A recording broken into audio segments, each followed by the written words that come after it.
Assalamualaikum warahmatullahi wabarakatuh. Innal hamdalillahi nahmaduhu wa nasta'inuhu wa nastaghfiruh wa na'udzubillahi min sururi anfusina wa min sayyiati a'malina.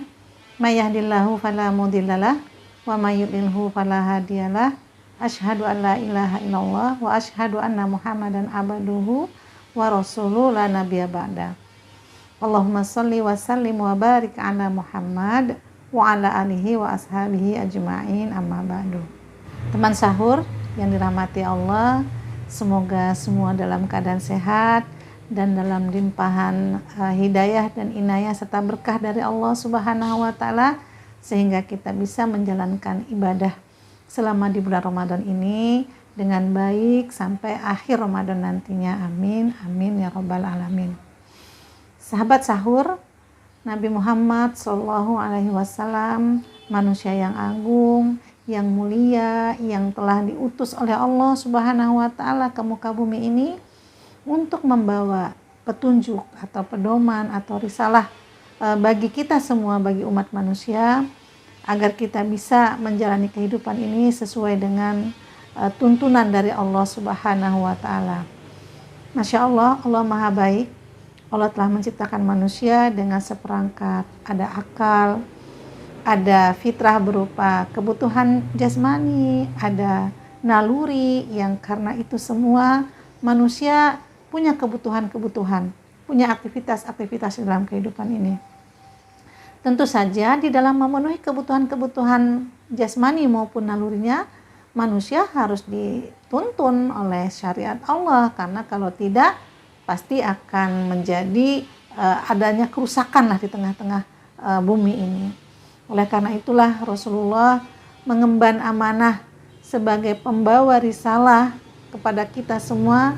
Beliau mengembannya dengan penuh sukacita, dengan penuh konsekuen, dengan segala resiko-resiko yang beliau hadapi. Karena memang menyampaikan wahyu dari Allah itu tidaklah sepi dari tantangan, hujatan, kemudian gangguan sebagaimana yang terjadi pada Rasulullah, di mana Rasulullah pada masa jahiliyah beliau difitnah oleh orang-orang kafir Quraisy, dikatakan sebagai orang yang gila, orang yang dukun ya, tukang sihir atau penyair. Beliau juga mendapatkan tekanan fisik bahwa beliau dilempari dengan kotoran. Kemudian beliau dan para sahabat juga dikucilkan, diembargo. Kemudian beliau juga bahkan ketika pergi ke Taif, ingin mendapatkan dukungan dari masyarakat Taif, justru beliau mendapatkan hal yang sebaliknya, yang jauh dari harapan, bahwa beliau kemudian dilempari dengan batu dan diusir.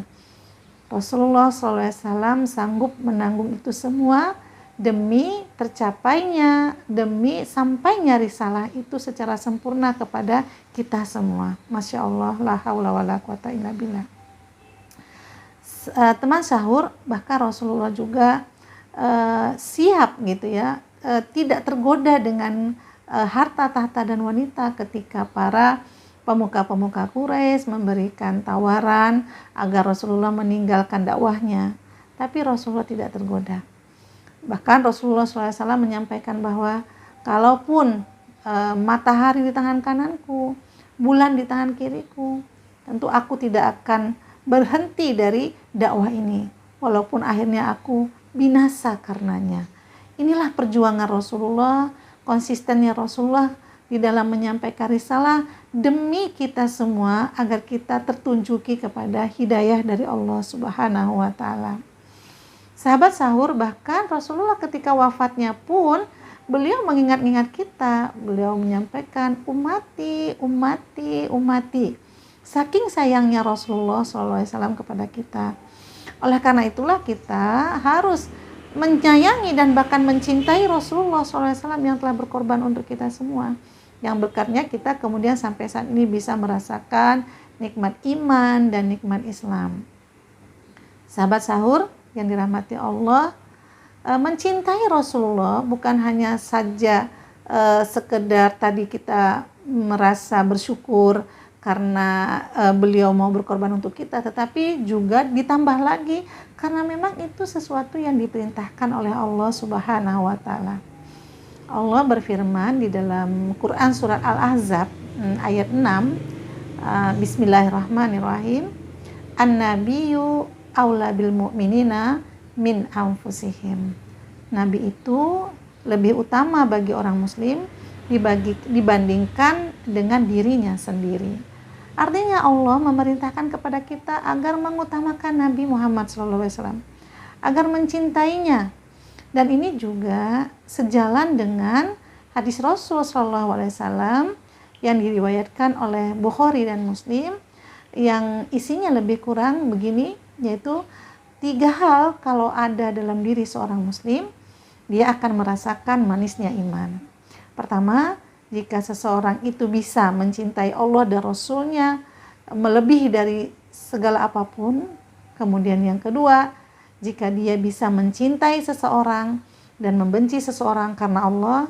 Kemudian yang ketiga, jika seseorang itu benci kembali kepada kekufuran, sebagaimana dia benci dicampakkan kepada api neraka. Demikian juga hadis yang lain yang bunyinya hampir sama, yaitu tidaklah beriman seseorang sampai dia menjadikan aku, yaitu Rasulullah SAW, lebih dia cintai dibandingkan dirinya sendiri, keluarganya, dan apapun dalam kehidupan dunia.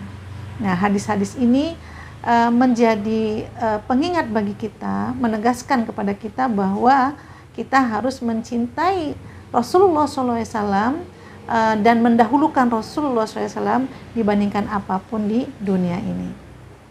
Allah pun berfirman di dalam Quran surat At-Taubah ayat 24. A'udzubillahi minasyaitonirrajim. Bismillahirrahmanirrahim.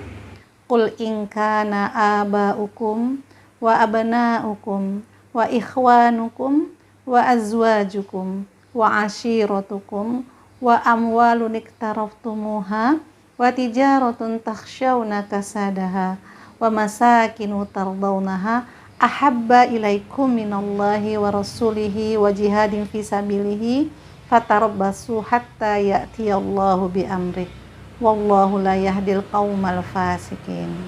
Yang artinya, katakanlah wahai Muhammad, jika bapak-bapak kalian, anak-anak kalian, saudara-saudara kalian, istri-istri kalian, keluarga-keluarga kalian, harta yang kalian usahakan, perdagangan yang kalian khawatirkan kerugiannya, dan tempat tinggal yang kalian sukai, lebih kalian cintai daripada Allah dan Rasulnya dan jihad di jalan Allah, maka tunggulah sampai Allah mendatangkan urusannya.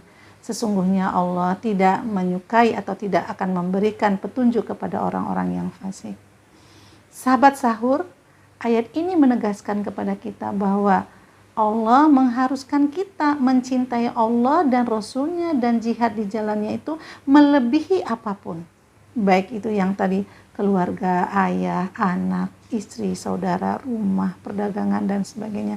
Itu kita tidak boleh mendahulukan itu. Kalau kita mendahulukan itu dibandingkan Allah dan Rasulnya, lebih kita cintai, maka Allah akan bikin perhitungan kepada kita. Inilah sebagai penegas bahwa kita diperintahkan oleh Allah mencintai Rasulullah SAW. Bahkan juga ada di dalam Quran surat Al-Imran ayat 31, Allah berfirman, Bismillahirrahmanirrahim. Qul in kuntum tuhibbunallaha fattabi'uni yuhibbukumullah wa yaghfir lakum dzunubakum wallahu ghafurur rahim. Katakanlah wahai Muhammad, jika kalian mencintai Allah, maka taatilah aku, yaitu taatilah Muhammad SAW. Maka Allah akan mencintai kalian dan mengampuni dosa-dosa kalian, dan Allah Maha Pengampun lagi Maha Penyayang. Ayat ini juga menegaskan bahwa kita harus mencintai Rasulullah, dan konsekuensi mencintai Rasulullah itu adalah dengan kita taat kepada atau mengikuti apa yang diperintahkan oleh Rasulullah. Teman sahur, cara kita mentaati Rasulullah SAW telah Allah sampaikan di dalam Quran surat Al-Hasr ayat 7. Bismillahirrahmanirrahim. wa ma atakumur rasulu fakhudhuhu wa ma nahakum anhu fantahu. Apa-apa yang disampaikan oleh Rasul, apa yang dibawa oleh Rasulullah, maka ambillah, dan apa-apa yang dilarang oleh Rasulullah maka tinggalkanlah. Inilah tuntunan bagi kita bagaimana cara kita mentaati Rasulullah, yaitu melaksanakan apa yang Rasulullah SAW bawa. Teman sahur, Rasulullah SAW membawa apa? Yaitu membawa Al-Quran dan Sunnah. Dengan kata lain, Rasulullah SAW membawa syariat, karena Al-Quran dan As-Sunnah itu berisi syariat dari Allah atau berisi peraturan-peraturan hidup, bagaimana menjadi tuntunan bagaimana manusia untuk menjalani kehidupan. Mulai dari aturan yang mengatur hubungan manusia dengan Allah, itu ibadah, sholat, puasa, zakat, juga berisi tuntunan bagaimana manusia mengatur dirinya sendiri dalam hal akhlak, pakaian, makanan dan minuman.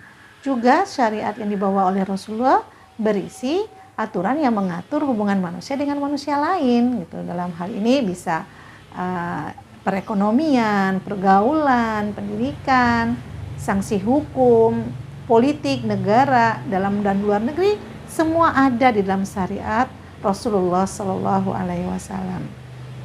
Maka inilah tuntunannya, bagaimana cara kita mentaati Rasulullah, yaitu adalah dengan cara mentaati syariat yang dibawa oleh Rasulullah Shallallahu Alaihi Wasallam. Nah, itu pula lah cara perwujudan cara kita mencintai Rasulullah. Kita mencintai Rasulullah dengan cara ingat dan taat. Kalau ingat berarti kita mengingat Rasulullah Shallallahu Alaihi Wasallam. Cara mengingat Rasulullah yang pertama adalah dengan selalu bersolawat kepada beliau. Di dalam Quran surat Al-Ahzab Allah berfirman, Innallaha wa malaikatahu yusholluna 'alan nabi ya ayyuhalladzina amanu shallu 'alaihi wa sallimu taslima. Sesungguhnya Allah dan para malaikat bersolawat kepada Nabi. Wahai orang-orang yang beriman, ucapkanlah solawat dan salam kepada Rasul Sallallahu Alaihi Wasallam. Oleh karena itu, wujud cinta kita adalah dengan mengucapkan salawat kepada beliau. Oleh karena itu, wujud cinta kita kepada Rasul Sallallahu Alaihi Wasallam yang pertama adalah dengan mengucapkan solawat. Dengan solawat tersebut, kita berharap kita mendapatkan syafaat dari Rasulullah Sallallahu Alaihi Wasallam kelak di yaumil qiyamah. Juga dengan membaca sholawat tersebut, kita juga berharap kita akan selalu mengingat beliau, sehingga semakin muncul rasa cinta kita kepada beliau Sallallahu Alaihi Wasallam.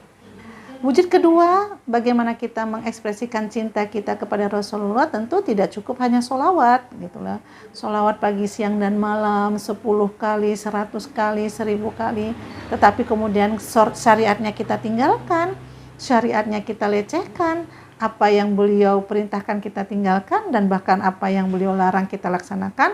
Tentu ini bukan perwujudan cinta kita kepada Rasul Sallallahu Alaihi Wasallam. Nah, tentu saja wujud cintanya ya sholawat juga, dan taat kepada syariatnya juga harus kita laksanakan, karena memang itulah tugas utama Rasulullah Sallallahu Alaihi Wasallam ke muka bumi ini, yaitu membawa syariat. Oleh karena itu, kalau kita cinta kepada Rasulullah, ya kita harus taat kepada syariat yang dibawa oleh Rasulullah Sallallahu Alaihi Wasallam, dan itu merupakan bukti taat kita juga kepada Allah Subhanahu Wa Taala. Yang ketika kita taat kepada syariat Rasulullah Sallallahu Alaihi Wasallam itu akan berakibat, akan berdampak, akan kita raih adanya kebahagiaan di dunia dan akhirat. Dan sebaliknya, jika kita tidak taat kepada syariat Allah, syariat yang dibawa oleh Rasulullah Sallallahu Alaihi Wasallam, kita akan menghadapi atau mengalami kerugian baik di dunia dan di akhirat, sebagaimana di dalam Quran surat Toha ayat 124, bahwasanya kita akan mengalami penghidupan yang sempit, dan di akhirat nanti kita akan dikembalikan dalam keadaan buta. Nauzubillahi min dzalik. Teman sahur, kesimpulannya kita harus mencintai Rasulullah, karena ini adalah sebuah keharusan sebagai wujud terima kasih kita kepada beliau, dan juga sebagai wujud ketaatan kita kepada Allah, maka kita harus mencintai Rasulullah. Tentu saja mencintainya kita harus mengucapkan sholawat dan juga taat kepada syariatnya. Ditambah lagi dengan sering-seringnya kita membaca sejarah atau sirah kehidupan Rasulullah. Maka nanti dengan kita membaca sirahnya Rasulullah, semakin tergambarlah di dalam diri kita betapa agung dan mulianya akhlaknya Rasulullah Shallallahu Alaihi Wasallam. Semoga kita termasuk orang yang mencintai Rasulullah Shallallahu Alaihi Wasallam dan taat kepada syariatnya. Billahi taufik wal hidayah. Wassalamualaikum warahmatullahi wabarakatuh.